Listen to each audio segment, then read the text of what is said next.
jou daaglikse CLF inspirasie, die groot oes.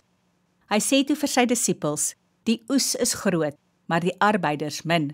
Matteus 9:37. Almal van ons wat al op 'n plaas gewerk het, weet dat baie mense nodig is om 'n oes in te samel. Elke boer wil graag soveel as moontlik van sy oes bymekaar maak. Dan is daar geld om die werksmense te betaal, sodat hulle weer kos en klere kan koop. Jesus gebruik hierdie voorbeeld om te sê dat daar nog baie mense is wat God se woord moet hoor.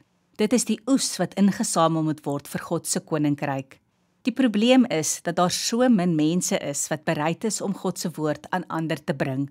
Dit is die arbeiders waarvan Jesus praat. Omdat daar so min mense is wat God se woord verkondig, verwag die Here dat ek en jy ook ons deel moet doen. Kom ons begin sommer vandag al om die oes vir God in te samel. Kom ons bid saam. Here, gee tog dat U Heilige Gees mense sal roep om U groot oes in te samel. Amen.